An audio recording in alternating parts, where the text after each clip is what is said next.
नमस्कार। BSc part first की physical chemistry के चैप्टर लिक्विड स्टेट में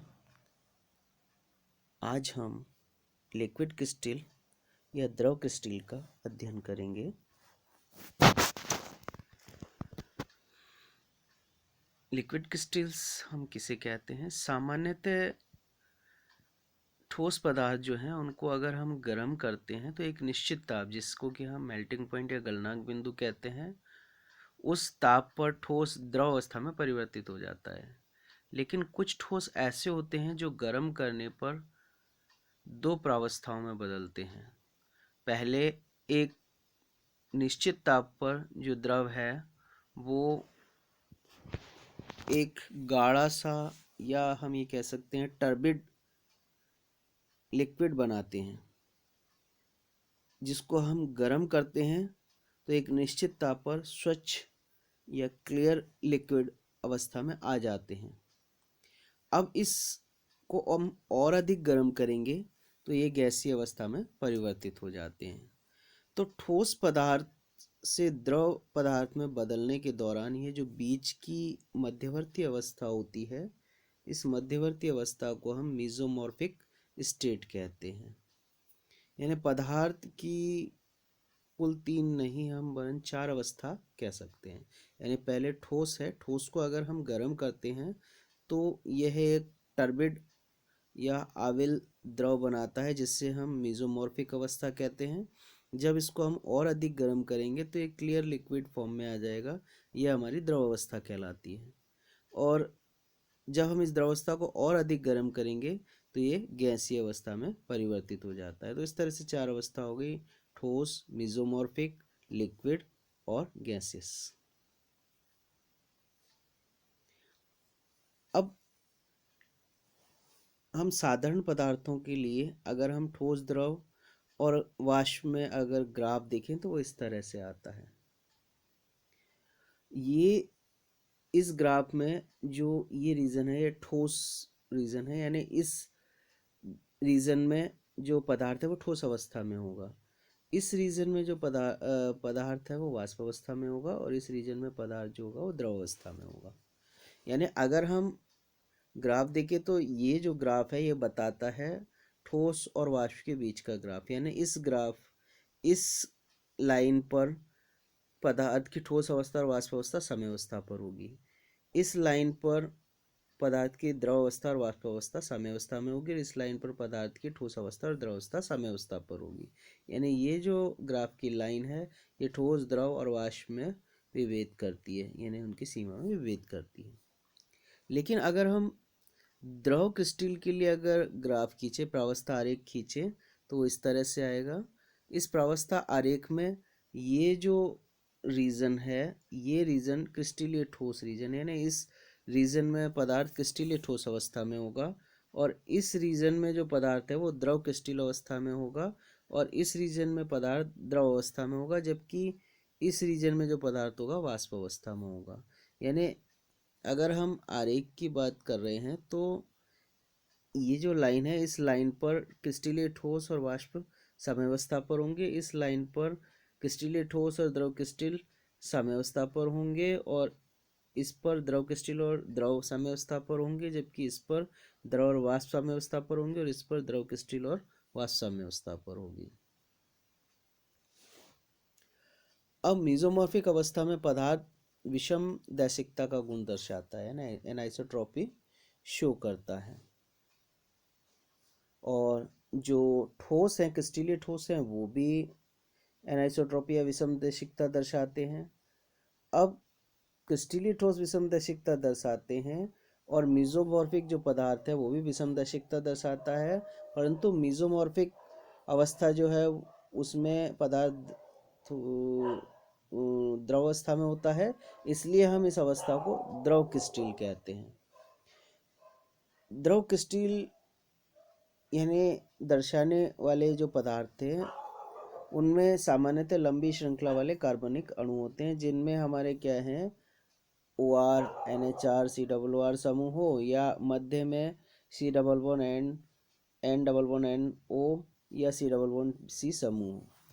सबसे पहला जो लिक्विड क्रिस्टल था जिसका अध्ययन किया गया था, वो लिक्विड क्रिस्टल था कोलेस्टेराइल बेंजोएट C6H5COO C17H45। जो पैरा कोलेस्टेरॉल बेंजोएट है, इस जो ठोस अवस्था में होता है, जब इसको हम 145 डिग्री सेंटीग्रेड पर गर्म करते हैं तो ये पैरा कोलेस्टेरॉल बेंजोएट जो है वो मीजोमॉर्फिक अवस्था में परिवर्तित हो जाता है। यानी 145 डिग्री सेंटीग्रेड पर ठोस अवस्था और मीजोफॉर्मिक अवस्था साम्यावस्था पर होगी। इस ताप को हम ट्रांजिशन टेम्परेचर या संक्रमण ताप कहते हैं।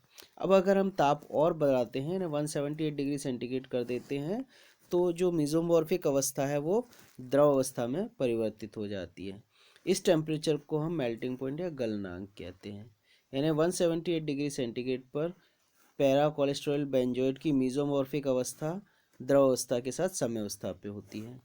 यह प्रक्रम जो उत्क्रमणीय प्रक्रम भी है, अर्थात अगर हम द्रव अवस्था को गलनांक बिंदु तक ठंडा करते हैं तो वह मीजोमॉर्फिक अवस्था में परिवर्तित हो जाता है, और मीजोमॉर्फिक अवस्था को अगर हम संक्रमण ताप तक ठंडा करते हैं तो वह ठोस अवस्था में परिवर्तित हो जाता है। ये गुण जो यौगिक दर्शाते हैं वो अत्यंत स्थायी होते हैं और गर्म करने पर विघटित नहीं होते हैं, डिकम्पोज नहीं होते, बल्कि अपनी प्रावस्था बदल लेते हैं। ठोस से मीजोमॉर्फिक, मीजोमॉर्फिक से लिक्विड, लिक्विड से गैसेस में परिवर्तित हो सकते हैं, लेकिन डिकम्पोज नहीं होते, स्थायी होते हैं। इस प्रकार के जो लिक्विड क्रिस्टल्स हैं उनके अगर हम एग्जांपल देखें एक टेबल में, तो ये टेबल्स हैं जो मीजोमॉर्फिक अवस्था दर्शाती हैं ये पदार्थ। इसमें हम एग्जांपल देखें, जैसे डाईएथिल बेंजीडीन, इसके लिए जो ट्रांजिशन टेम्परेचर है 115 डिग्री सेंटीग्रेड यानी 115 डिग्री पर ये मीजोमॉर्फिक अवस्था दर्शाता है, जबकि 120 डिग्री सेंटीग्रेड पर ये द्रव अवस्था में परिवर्तित हो जाता है। इसी तरह से पैराजॉक्सी एनिसोल भी 116 डिग्री सेंटीग्रेड पर मीजोमॉर्फिक अवस्था में परिवर्तित हो जाता है, जबकि 135 डिग्री सेंटीग्रेड पर द्रव प्रावस्था में परिवर्तित हो जाता है। इसी तरह से पैरा एजॉक्सी फिनेटॉल जो है, इसके लिए जो संक्रमण ताप है वो 130 डिग्री सेंटीग्रेड है, और जो गलनांक है वो 167 डिग्री सेंटीग्रेड। इसी तरह से एनिसेल्डेजिन जो है, इसके लिए संक्रमण ताप 165 डिग्री सेंटीग्रेड है, जबकि गलनांक जो है 180 डिग्री सेंटीग्रेड है। इसी तरह से पैरामेथॉक्सीसिनेमिक अम्ल जो है, उसके लिए संक्रमण ताप 170 डिग्री सेंटीग्रेड है और गलनांक जो है 186 डिग्री सेंटीग्रेड है। इसी तरह से अगर हम और एग्जांपल लें, जैसे di para ethoxybenzol aminophenyl mercury di para azoxybenzol amino phenyl mercury, जो कि इसका ट्रांजिशन टेम्परेचर 204 डिग्री सेंटीग्रेड है और इसका मेल्टिंग पॉइंट 272 डिग्री सेंटीग्रेड है। तो ये सारे इस टेम्परेचर पर ये पदार्थ मीजोमॉर्फिक अवस्था में रहते हैं, जबकि इस टेम्परेचर पर ये द्रव अवस्था में परिवर्तित हो जाते हैं। अब हम लिक्विड क्रिस्टल, लिक्विड और सॉलिड में डिफरेंस देखें कि क्या डिफरेंस होता है। सबसे पहले है मोबिलिटी, गतिशीलता। ठोस गतिशीलता प्रदर्शित नहीं करते, ना फ्लो नहीं होता है इसमें, जबकि द्रव गतिशीलता प्रदर्शित करते हैं, फ्लो होता है, और लिक्विड क्रिस्टल में भी फ्लो होता है, यानी ये गतिशीलता प्रदर्शित करते हैं। अब अगर हम सरफेस टेंशन की बात करें तो ठोस में सरफेस टेंशन नहीं होता, पृष्ठ तनाव नहीं होता है, जबकि द्रव में होता है और लिक्विड क्रिस्टल में भी होता है सरफेस टेंशन। विस्कोसिटी की बात करें तो सॉलिड विस्कोसिटी प्रदर्शित नहीं करते हैं, जबकि द्रव विस्कोसिटी प्रदर्शित करते हैं, और लिक्विड क्रिस्टल भी विस्कोसिटी दर्शाते हैं। अगर हम तरलता की बात करें, फ्लूइडिटी, तो इनमें तरलता नहीं होती, ठोस में तरलता नहीं होती, द्रव में तरलता होती है, और द्रव क्रिस्टल में भी तरलता होती है।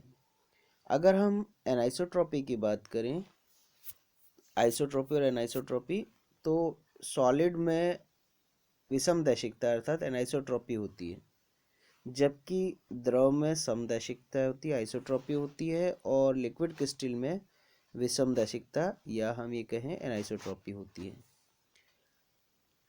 एनाइसो सॉलिड में एनाइसोट्रॉपी होने के कारण ये डबल रिफ्रैक्शन और इंटरफेरेंस दर्शाते हैं, जबकि द्रव नहीं दर्शाते हैं, और जो लिक्विड क्रिस्टल है वो डबल रिफ्रैक्शन और इंटरफेरेंस दर्शाते हैं।